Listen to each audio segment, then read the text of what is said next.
In this day and age, I know we all bombarded with the media a lot about nutrition. This thing here worked for me.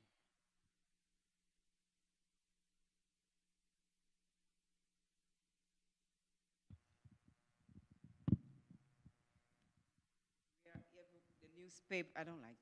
You hear me? Use the mic.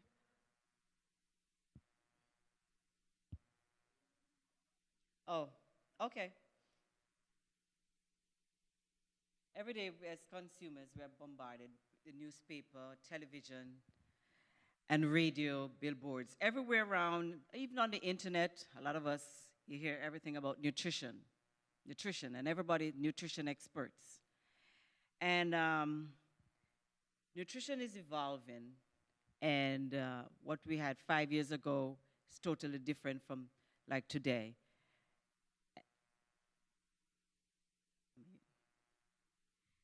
It, so anyway, 5 years ago have now changed. For example, like the sodium content or the sodium requirement, before it used to be 2,500 milligram.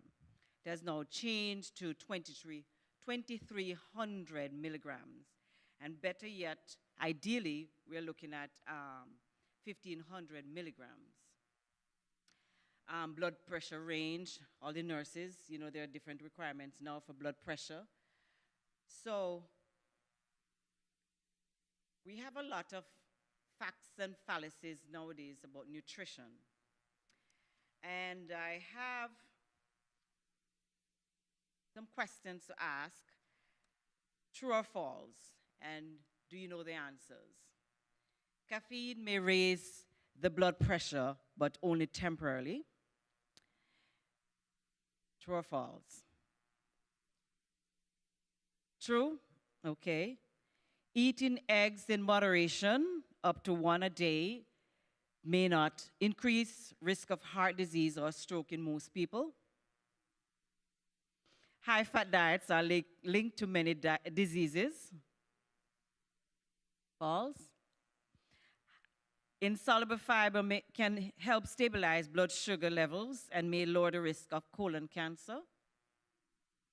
Organic foods represents only fruits and vegetables sold at the roadside stands. New studies have shown a consistent link between soy and heart and health and prevention of breast or prostate cancer. Don't know? In this, currently, we look at facts, the facts about nutrition. Today, we're also looking at nutrition labeling. That's another topic by itself. However, in this day and age, currently we are looking at nutrition labeling. There's a new change from added sugars are now required. Vitamin D and potassium are now added to nutrition labeling. Those are some facts, not fads. And vitamin A and C no longer, because vitamin A and C deficiency are rare diseases. However, vitamin D and potassium is very, very important. So that's why in nutrition labeling, on the labels of all the products that we buy, you have vitamin D and potassium on the labels, because we have vitamin D deficiency as well as potassium, and they're very important for the heart. For the vitamin D requirement, we're looking at 400 to 800, but studies have shown that 1,000 to 5,000 IUs per day is the requirement. Vitamin K, in children, we're looking at 3,000 milligram, and for adolescents to adults, we're looking at 5,000 milligram. Can anyone tell me what are the food items that are high in vitamin D as well as potassium? Kale for what? Potassium. What else? Vitamin D rich foods. We get it every day outside there. sunshine, but only before 10 o'clock. After that, we're looking at skin cancer. And we get it also from cod liver oil. And vitamin K, potassium, we get that from a lot from kiwi, cantaloupe, beets, tomatoes. I know a lot of us, we don't like that. Okay. Can I? So when it comes to food and food facts and fallacies, did I go too far?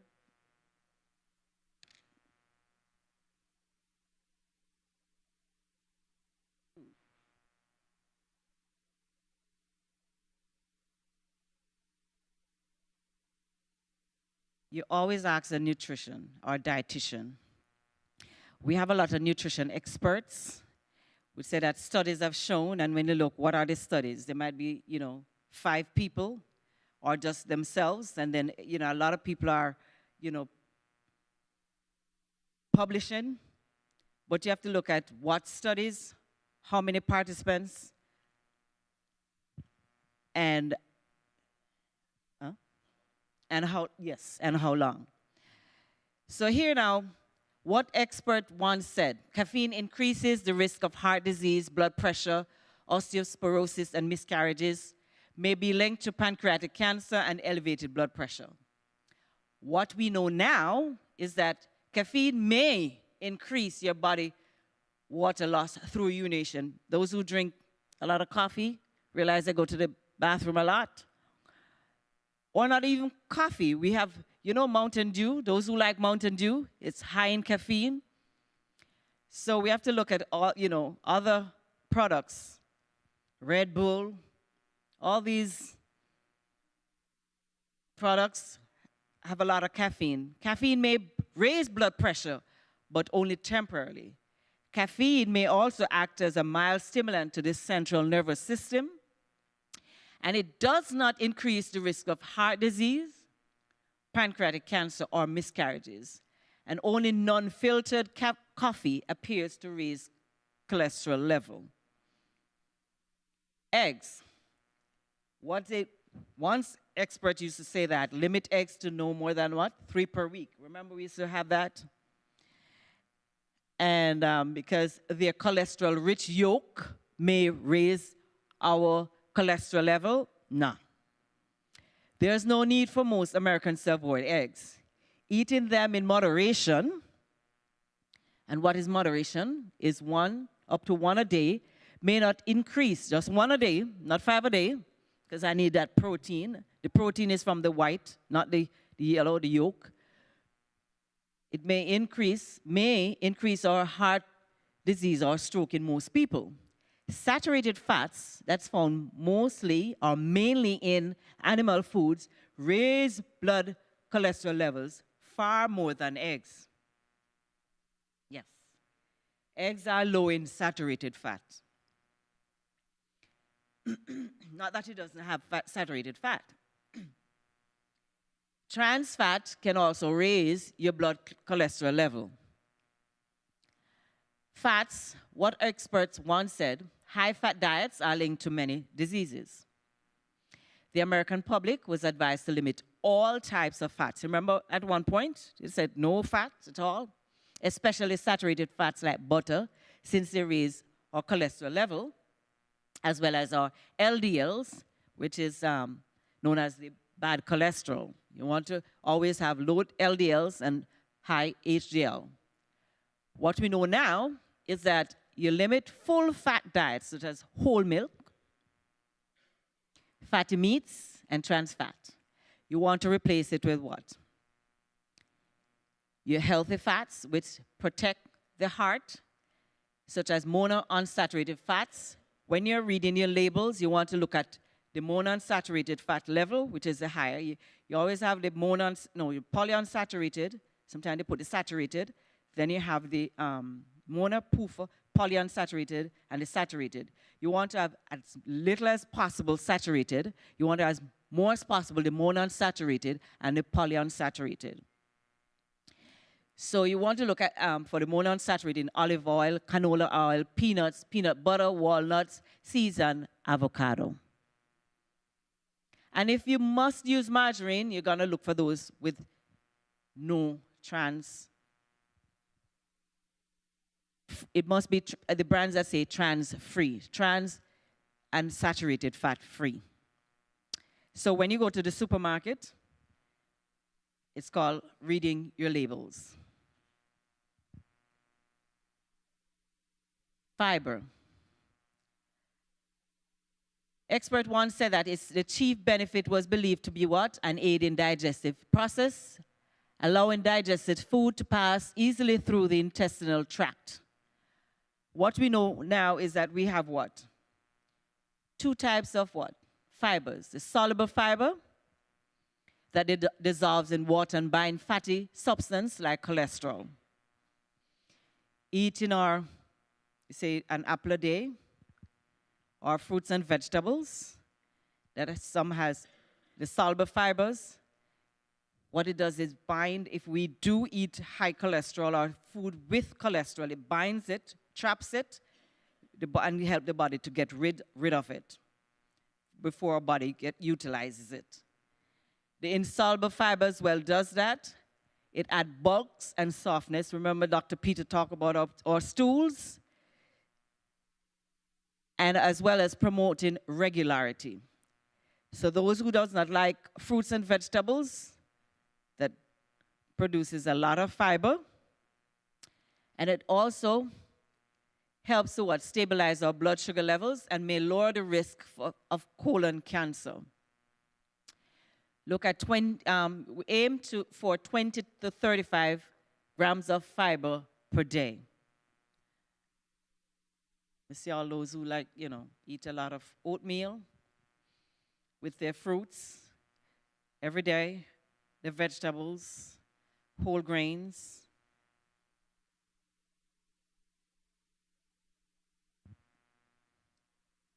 As you see here, organic foods. Organic food used to be what? Represent only fruits and vegetables sold at the roadside because it comes from a mom and pop, garden, right? Or a small section of items sold in health food stores.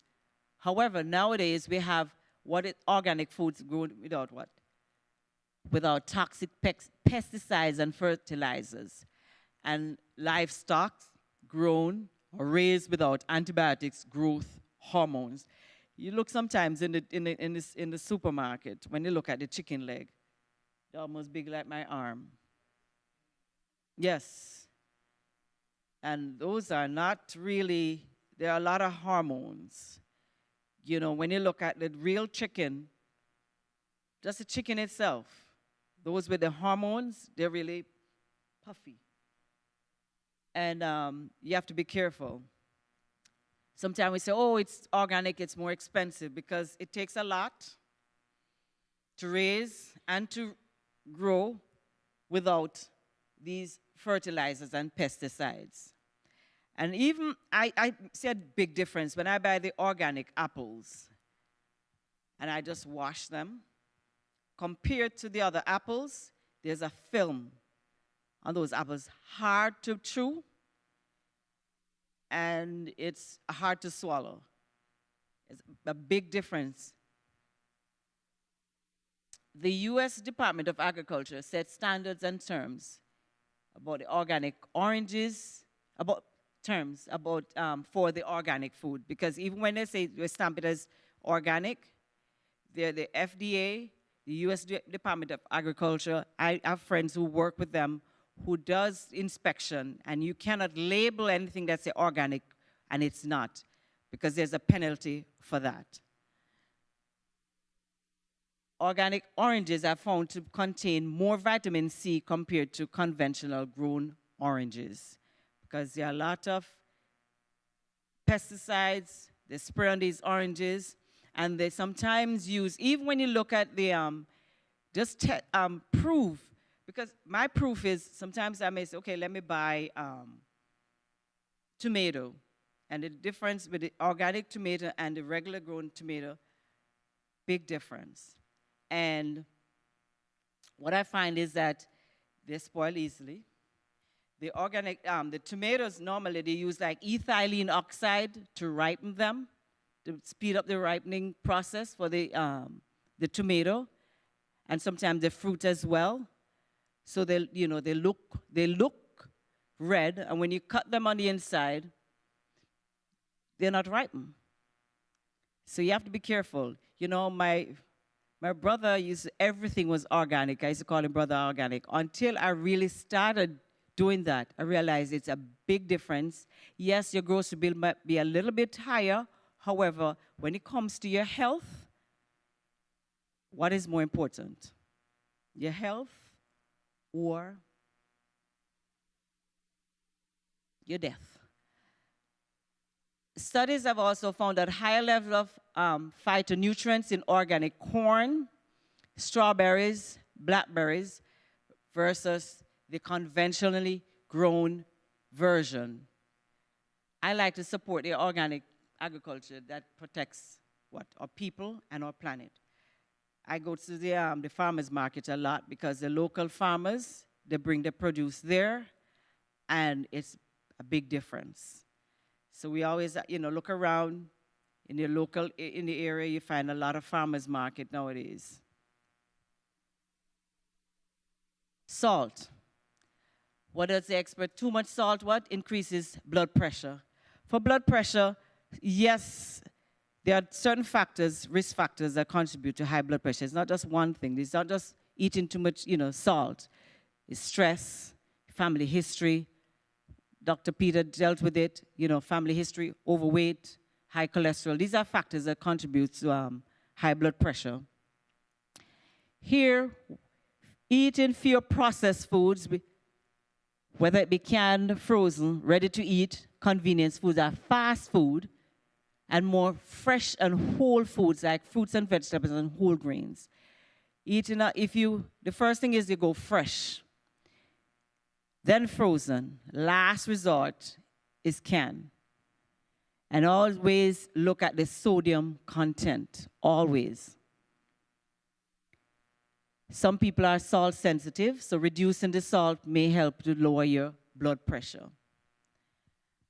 I was just in Jamaica, and we did some, you know, when we did the blood pressure, some people, they're walking around with blood pressure 208 over 110. And they're like, when you check the history, everything is salt. We have to add salt with everything. And there are a lot of seasoning. Try not to buy garlic salt. A fresh seasoning we can use. Because in of itself, it has sodium in it. So adding more salt to it, it can be dangerous.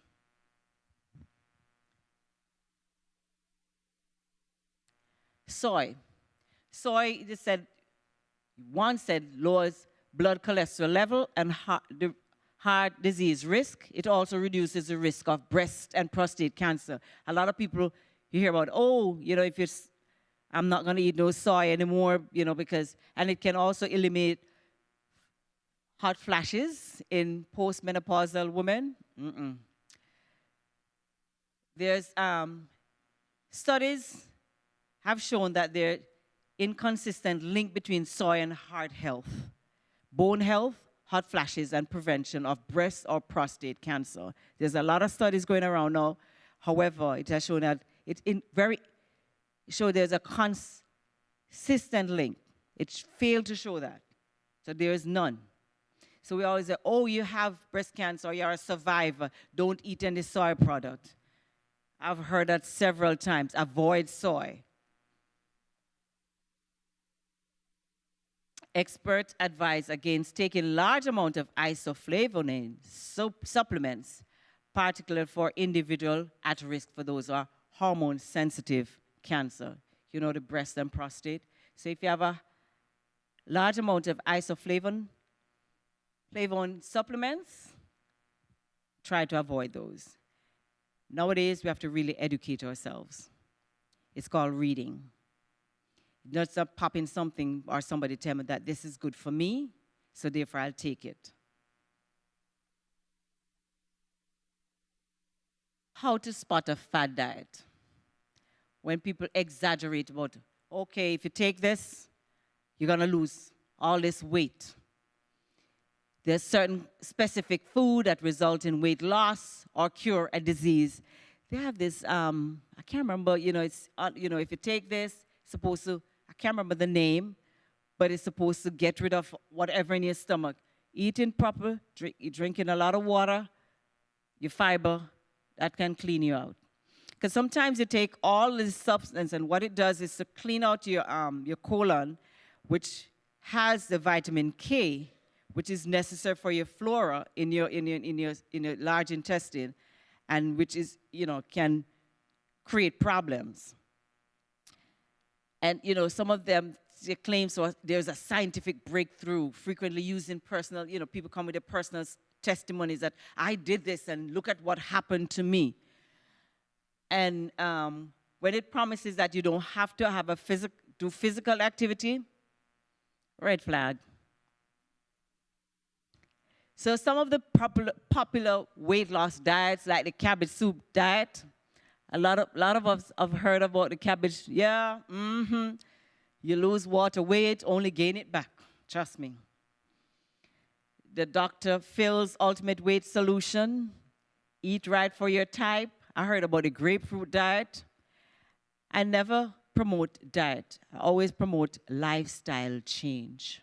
Because if you don't do a lifestyle change, when you do a diet, it only lasts for what?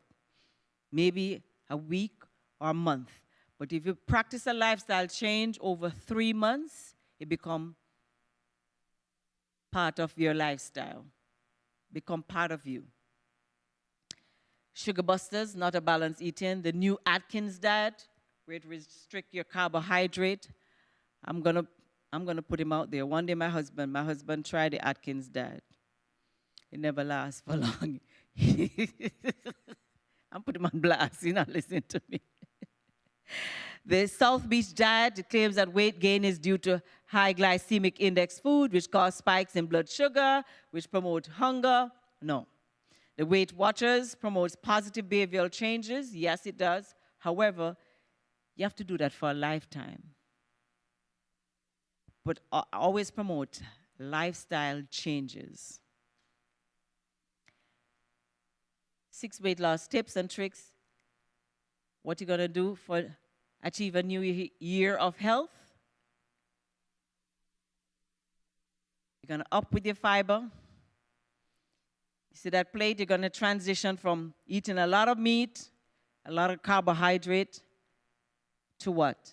A balance. I don't have my plate with me. A balance where you have your vegetables, your carbohydrate, and your protein balance. You see the first plate, what it was like, the last plate, what it's like. Rethink your drink. Are you pouring on the pounds?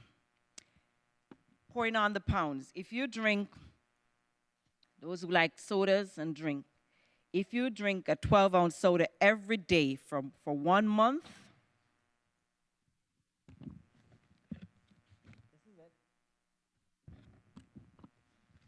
this is the amount of fat you put on. Yes, you do. And this is the amount of sugar you consume for 1 month. Yes. Yes.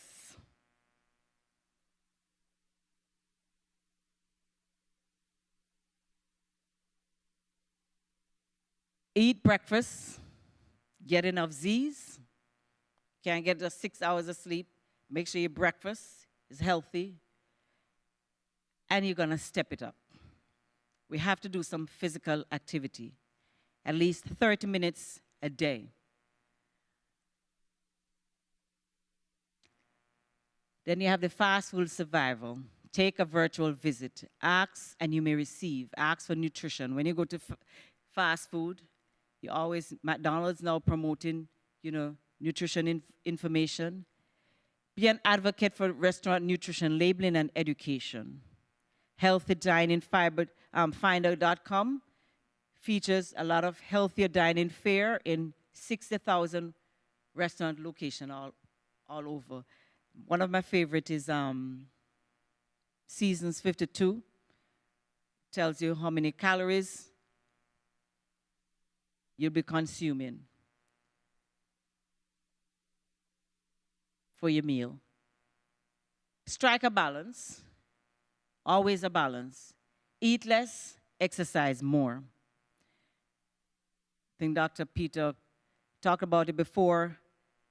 If you normally have like a 2,500, you exercise more, and 3,000 calories, burning off that with exercise, you can lose 1 to 2 pounds per week. Gradually, you adopt a lifestyle which includes physical activity. I don't say exercise, physical activity. Even 30 minutes of brisk walking daily proven to be very effective. You're going to eat a wide variety of foods. And learn to recognize satiety and stop eating when you're full. We have a tendency of doing that. Oh, I am so full. Especially on Sabbath. You know, sometimes, you know, we have the Adventist message at times, you know, on Sabbath. We have the macaroni and cheese. And you have the, you know, especially those Caribbean. We're from the Caribbean. We have the macaroni and cheese. Then we have the rice and peas. Then we have the bread. And then we have the potato. That's all carbs. And then we add to it, we don't have a lot of water. We drink a lot of, and we have to have the juice. More sugar. Am I lying? So true. And if I provide water, like, why are you giving me water? Practice rating your hunger and fullness at meals based on your starving, empty stomach, just right. Not too hungry, not too full. Being too full or uncomfortably full. What really matters? Develop an eating plan for what? A lifelong health, and get back to the basics. Look at the big picture. What's the big picture? Make sensible food choices. You go home, you look and see, do I need this? Do I need that? All foods can fit if chosen in moderation and an appropriate portion size is consumed. We are all different. Each person needs a personalized nutrition prescription.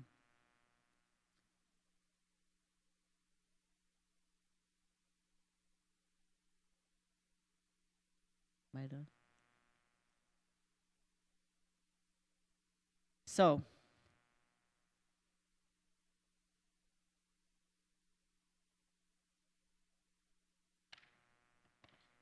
So here, my brothers and sisters, my emphasis tonight is what is fad and what is facts.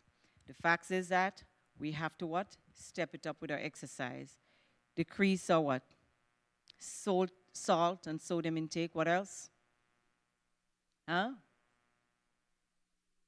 Sleep good. Exercise. Water. Sunshine. Yes, sunshine for what? Of vitamin D. And try to get it before 10 o'clock in the morning. Okay? Any questions? Thank you. What I have is, you know, some of you guys maybe, you know, have high blood pressure. This is we call it the DASH diet. Proven to lower your blood pressure and cholesterol without medication. Yes. Thank you.